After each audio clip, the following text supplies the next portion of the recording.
Hello दोस्तों, स्वागत है आपका आपके अपने YouTube channel create wealth with Atul में। मैं हूं आपका दोस्त अतुल गोयल। आज हम बात करेंगे पेनी स्टॉक की। पेनी स्टॉक सिर्फ 70 पैसे के आसपास का ये स्टॉक है। बात कर रहे हैं हम FCS सॉफ्टवेयर सॉल्यूशंस लिमिटेड की। IT सेक्टर से जुड़ी हुई कंपनी है। जैसा इनकी वेबसाइट पे आप देख सकते हैं, जो हर टाइप के जो प्रोडक्ट्स हैं जो सॉफ्टवेयर से रिलेटेड हैं वो सब बनाते हैं। ये आप जहाँ देख सकते हैं IT infra services, application services और आर्टिफिशियल इंटेलिजेंस इंजीनियरिंग, जिसका काफ़ी अच्छा ट्रेंड आने वाले टाइम में हो सकता है अगर ये इस फील्ड के अंदर ग्रोथ करते हैं तो। वर्क स्पेस सोल्यूशंस हैं, लर्निंग सोल्यूशंस हैं, बिजनेस प्रोसेस सर्विसेज हैं, तो काफ़ी चीज़ें हैं। टेस्टिंग करते हैं, टैलेंट सर्विस है, आउटसोर्सिंग करते हैं ये। तो कैसे डिफ्रेंशिएट करते हैं वो चीज़ इन्होंने बता रखी है अपनी वेबसाइट पे। 25+ years of experience in various IT services, जैसे सारी फील्ड्स दिखा रखे हैं उसके अंदर 25 सालों से ज़्यादा एक्सपीरियंस है। 100% कंपनी ऑन इंफ्रास्ट्रक्चर है, कहीं रेंट नहीं पे करते, including power generators, data centres, backup servers, systems, applications and other resources. तो इस टाइप से देख सकते हैं आप। Cost effective and value driven solutions हैं। तो IT से रिलेटेड सारे जितने भी प्रोडक्ट्स हैं, जो ग्रोइंग प्रोडक्ट्स हैं, वो सभी करते हैं। तो देखते हैं किस टाइप से ये शेयर है काम कर रहा है। 70 पैसे का शेयर है। 6.67% के आसपास की गिरावट अभी आपको देखने को मिल रही है। तो आप देख सकते हैं यहाँ पर जो इसका मूवमेंट है वो सिर्फ 5 पैसे का मूवमेंट आपको दिखाई देगा। जो प्रीवियस क्लोज है वो 75 पैसे के आसपास का था। ओपन होता है आज 75 पैसे पर, हाई भी 75 पैसे का है, और लो जो बनाया है इसने 70 पैसे का बनाया है। यानी 5 पैसे की मूवमेंट है, बट डाउनवर्ड मूवमेंट इसके अंदर दिखाई दे रही है।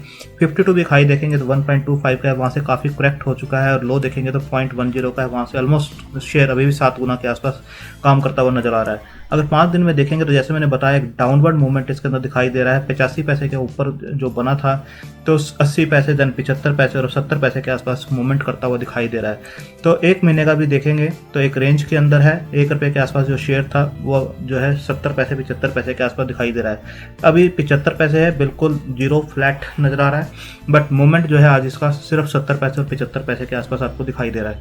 निफ्टी देखेंगे तो इसे हम रिफ्रेश कर लेते हैं, तो ये आपको अच्छे मोमेंटम में दिखाई देगा। निफ्टी 14,820 के आसपास है, 0.77% के आसपास की तेजी के साथ। फंडामेंटल्स देखेंगे, उसके बाद टेक्निकल देखेंगे। एक चार्ट पैटर्न इसके ऊपर बनता हुआ नजर आ रहा है, उस चार्ट पैटर्न को भी देखेंगे कि किस लेवल के ऊपर इसे हम ले सकते हैं। तो एक बाउंस बैक इसके अंदर बन सकता है, बट थोड़ा सा पेशेंस इसके अंदर रखना होगा। आप देख सकते हैं यहाँ पर भी काफ़ी लंबे टाइम तक ये कंसोलिडेट करता हुआ नजर आता है। आप देख सकते हैं यहाँ पर जुलाई के आसपास ये इस लेवल के आसपास था, तो यहाँ पर जो है दिसंबर में इसके अंदर एक बाउंस बैक बना था। उससे पहले भी अगर आप देखें तो यहाँ पर जो है कंसोलिडेशन काफ़ी लंबी इसके अंदर हुई थी, 5-10 पैसे के बीच में ही। इससे पहले भी अगर आप देखेंगे यहाँ पर कंसोलिडेशन काफ़ी होती हुई नजर आई थी। तो कंसोलिडेशन इसके अंदर काफ़ी लंबे टाइम तक होती हैं, पेशेंस रखने की ज़रूरत है, और उसके बाद ही ये आपको एक बाउंस बैक देता है। और पहले के लेवल्स भी आप देखेंगे तो अच्छा बाउंस बैक देता है। अगर यहाँ पर भी आप देखेंगे 20 पैसे का शेयर था और यहाँ पर 45 पैसे, यानी डबल किया उसने। अगेन यहाँ पर देखेंगे 20 पैसे तक ही वापिस आया, और यहाँ पर अगेन आपको 55 पैसे, यानी 2.5-3 गुना यहाँ पर भी करके दिया। तो पेशेंस के साथ ही इसके अंदर जो है एक बाउंस बैक बनता है। काफ़ी कंसोलिडेशन के बाद ये बाउंस बैक देता है। तो इसके बाद देखेंगे जो इसके रिजल्ट्स अनाउंस हुए थे वो हुए थे 10 फरवरी को। रिजल्ट्स ये अनाउंस कर चुके हैं।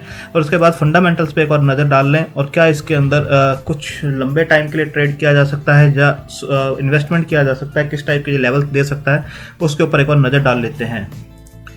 कंपनी है, मार्केट कैप 128 करोड़ का, डेट है 25.9 करोड़ की, डेट टू इक्विटी रेशियो 0.08 का है, जो कि मैनेजेबल है। प्लज कुछ भी इन्होंने नहीं कर रखा है। नीचे शेयर होल्डिंग जरूर देखेंगे कितनी है प्रमोटर की। ROC माइनस में आपको दिखाई देगी 4.8%, ROE भी माइनस में दिखाई देगी 6.45%। बुक वैल्यू 1.79 की, काफ़ी इंप्रेसिव है। अभी शेयर जो है 70-75 पैसे के आसपास चल रहा है, तो बुक वैल्यू से देखेंगे तो ऑलमोस्ट 58% 60% के आसपास डिस्काउंट के ऊपर आपको मिल रहा है अपनी बुक वैल्यू से। फेस वैल्यू 1 की है, डिविडेंड ये पे नहीं करते हैं। 52 वीक हाई जैसे मैंने पहले भी बताया 1.25 का, और लो जो है 10 पैसे का है। तो पेशेंस अगर रखी होती, नीचे के लेवल पर कम्युलेट किया होता, 20 पैसे किया होता, तो आज के टाइम पे भी 3-3.5 गुना ये शेयर होता हुआ नजर आ रहा है।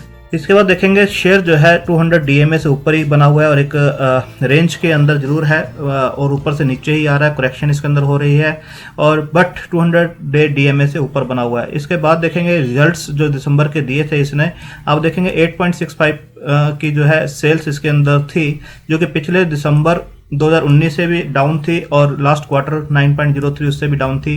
एक्सपेंसेस जो है इसके एक रेंज के अंदर अब बने हुए हैं, यहाँ भी एक्सपेंसेस इसके बढ़ते हैं, वहाँ पर ये लॉस देता हुआ नजर आता है। जैसे आप देखेंगे मार्च 2020 में 16 करोड़ के आसपास के एक्सपेंसेस थे और जो सेल्स थी 9.32 की थी, तो ऑपरेटिंग प्रॉफिट जो था -7.25 होता हुआ नजर आया।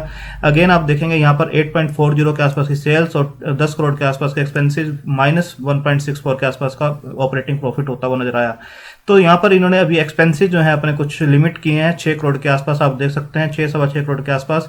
वहां से ऑपरेटिंग प्रॉफिट इनका ठीक ठाक पिछले 3 क्वार्टर से निकल कर आ रहा है। ओपीएम परसेंटेज जो है वो भी आप देखेंगे तो 23.24 के आसपास की है और पहले क्वार्टर में 30.90 की थी और दिसंबर 2019 में 15.86 के आसपास की थी। इंटरेस्ट बर्डन आप देखेंगे थोड़ी सी इंक्रीज होते हुए जरूर नजर आ रही है, पिछले 2 क्वार्टर से 0.49, 0.65 और 0.98 के आसपास है। तो जो डेट है उसको देखेंगे किस टाइप से है। अदर इनकम्स भी 0.75 के आसपास आ रही है, पिछले 3 क्वार्टर से ये इंक्रीज होती हुई नजर आ रही है। नेट प्रॉफिट्स देखेंगे तो पिछले 12 क्वार्टर में इन्होंने 10 क्वार्टर जो है 9 क्वार्टर जो है लॉस में दिए हैं, पिछले 3 क्वार्टर से ये जो है आपको प्रॉफिट्स में दिखाई दे रहे हैं। बट आप देखेंगे कि जो प्रॉफिट्स हैं वो काफ़ी छोटे प्रॉफिट्स हैं, अभी हो सकता है आने वाले टाइम में ये इंप्रूव हों, बट अभी प्रॉफिट्स हैं, लॉस से इन्होंने प्रॉफिट्स कन्वर्ट करने स्टार्ट किए हैं, बट अभी प्रॉफिट्स जो हैं कम दिखाई दे रहे हैं, क्योंकि जो आप देखेंगे लॉसेस थे 15.81 का, वो अभी भी इसे कवर अप नहीं कर सकता है। इसके बाद अगर देखें हम जो बैलेंस शीट के ऊपर डेट पहले 10 करोड़ के आसपास का था, अभी जो है 26 करोड़ के आसपास है और ये 26-27 करोड़ पिछले 3 क्वार्टर से ऑलमोस्ट ये बना हुआ है। मार्च 2019 से 27 करोड़ था और उसके बाद सितंबर 2020 तक देखें तो 26 करोड़ के आसपास बना हुआ है। इंटरेस्ट बर्डन लास्ट क्वार्टर में थोड़ा सा बढ़ता हुआ नजर आया था, हो सकता है अब ये जो डिक्लेयर करें उसके अंदर आपको ये बढ़ता हुआ दिखाई दे। तो यहाँ पर देखना होगा दिसंबर 2020 का जो आएगा तो डेट किस टाइप से दिखाई देती है। रिजर्व 133 करोड़ के थे, अब 135 करोड़ के आसपास के हैं। शेयर कैपिटल 14 करोड़ की होती थी, 171 करोड़ की है, जो कि काफ़ी ज़्यादा शेयर्स इन्होंने मार्केट में निकाल दिए हैं, तो ये शेयर चलता हुआ आपको नज़र नहीं आ रहा है। नंबर ऑफ शेयर्स बहुत ज़्यादा है। एसेट्स 174 करोड़ से 340 करोड़ के हैं, ये काफ़ी अच्छी चीज़ है। तो आप देखेंगे डेटर डेज जो किसी भी कंपनी के लिए मेन होते हैं, तो वो आप देखेंगे एक रेंज के अंदर है 53 के आसपास, तो एक ठीक ठाक नज़र आते हैं, बहुत ज़्यादा इंक्रीज नहीं है। यहाँ पर जो 108, 117 के आसपास थे, तो जो भी सर्विसेज आगे देते हैं, प्रोडक्ट्स देते हैं, उससे जो क्लाइंट से पैसा आता है वो ऑन एन एवरेज 53 डेज के आसपास इनका आसपास वापस आता है। अगर शेयर होल्डिंग पैटर्न को देखें तो शेयर होल्डिंग पैटर्न में प्रमोटर की होल्डिंग काफ़ी आपको कम नजर आएगी, बट पिछले काफ़ी क्वार्टर से ये मेंटेन की हुई है 19.65 के आसपास। डीआई की होल्डिंग 0 है, गवर्नमेंट 0.03 और एफआईवी इसके अंदर आपको नजर नहीं आएंगे। पब्लिक के पास होल्डिंग जो है 80.31 के आसपास है, जिसके अंदर से 25-30% स्ट्रॉन्ग हाथों में और 50% स्टिल रिटेलर्स के पास काफ़ी हाई होल्डिंग है इसकी, और प्रमोटर के पास काफ़ी लो होल्डिंग है 19.65 के आसपास। अगर इसके अंदर प्लजिंग का देखें तो प्लज कितना किया हुआ है, तो आप देखेंगे प्लज कोई भी नहीं कर रखा है इन्होंने। होल्डिंग लो जरूर है बट प्लजिंग नहीं है, ये काफ़ी अच्छी चीज़ है कि प्लज एटलीस्ट नहीं कर रखा। अगर इसके बाद आप देखेंगे तो शेयर जो है काफ़ी पेशेंस की टेस्टिंग करता है और उसके बाद ये एक अप मूव देता है, अप मूव जरूर देता है ये। आप देख सकते हैं इस रेंज के अंदर भी इसने काफ़ी जो है ऑलमोस्ट 2 साल निकाले हैं इस रेंज के अंदर। आप देख सकते हैं 2016 से लेकर 2018 1.5-2 साल निकाले हैं, उसके बाद एक अप मूव दिया है। अगेन जो स्टॉक था इसी रेंज में आता हुआ नजर आया, तो यहाँ पर भी एक रेंज के अंदर ये रहा, फिर एक अप मूव दिया, यहाँ पर भी इसी टाइप से इसने किया है, यहाँ पर भी अप मूव दिया है। बट इसने जो है रेंज जो इसकी बनी हुई थी, पहले आप देखेंगे इस लेवल तक गया 60 पैसे तक और उससे बाद में जो गया 55 पैसे तक गया। तो 55 और 160 की जो रेंज थी काफ़ी सालों की, वो इसने ब्रेक की थी यहाँ पर। और एक शेयर था जो है 80 पैसे तक गया, उसके बाद जो है ये शेयर जो है 1 रुपये 25 पैसे तक भी आपको यहाँ पर दिखाई दिया जाता हुआ, 1 रुपये 25 पैसे तक 8 जनवरी को। उसके बाद से जो शेयर है डाउन ही आता हुआ आपको नजर आ रहा है। तो एक पैटर्न इसके ऊपर जरूर बन रहा है, अगर इस लाइन को ये ब्रेक करता है तभी इसके अंदर कुछ मूवमेंट आपको दिखने को मिल सकती है। आप देख सकते हैं इस टाइप से एक डिसेंडिंग जो पैटर्न है इसके अंदर बनता हुआ नजर आ रहा है। और अगर लो साइड में देखें तो इस पे नजर रखनी चाहिए आपको 65 पैसे के ऊपर। तो इस टाइप से जो पैटर्न है आपको दिखाई दे रहा है इसका। अगर इस लाइन को ब्रेक करता है, ये जो आपको रेड लाइन अभी दिखाई दे रही है, अगर इस लाइन को ये ब्रेक करता है और ऊपर जाता है तो अगेन ये 1 रुपये की तरफ जाता हुआ आपको दिखाई देगा, जो कि अगर 70 पैसे पे आप लेते हैं और 1 रुपया भी अगर आता है तो आपको ऑलमोस्ट 40% के आसपास के रिटर्न दे सकता है, अगर इस लाइन को ब्रेक करता है तो। अदरवाइज आपको एक रेंज के अंदर कंसोलिडेट करता हुआ और इस लाइन के आसपास ही आता हुआ दिखाई देगा। बट इस लाइन को अगर ये ब्रेक करता है तो ये शेयर जो है अगेन 50 पैसे तक जाता हुआ आपको नजर आएगा, अगर 65 को ये ब्रेक करता है तो। बट लो साइड रिस्क इसके अंदर कम होगा, बट पेशेंस, जैसे मैंने आपको पहले भी पैटर्न्स दिखाए इसके, काफ़ी पेशेंस इसके अंदर रखनी होगी अगर कोई इसके अंदर ट्रेड करता है तो क्योंकि 5-5 10-10 पैसे का मूवमेंट होता है, ऑपरेटर ड्रिवन रहता है। रिजल्ट्स का इसके अंदर क्योंकि काफ़ी पेनी स्टॉक है और इतना इंपॉर्टेंस नहीं होती है, बट कुछ ज़्यादा ही अगर फंडामेंटल इसके चेंज होते हैं तो एक अच्छा मूवमेंट ये दे सकता है। अदरवाइज एक पेशेंस रखें और लो लेवल के ऊपर जहाँ पे रिस्क कम होता हुआ नजर आए, अगर 65 पैसे के आसपास आता है और अगर उसे होल्ड करता है 5-10 दिन तो बिल्कुल एक कंसोलिडेट होता हुआ नजर आ सकता है। अगर 65 पैसे को भी अगर ये ब्रेक करता है तो 50 पैसा ये स्टॉक जो है आते हुए दिखाई दे सकता है। तो 65 पैसे के ऊपर बिल्कुल नजर रखिए।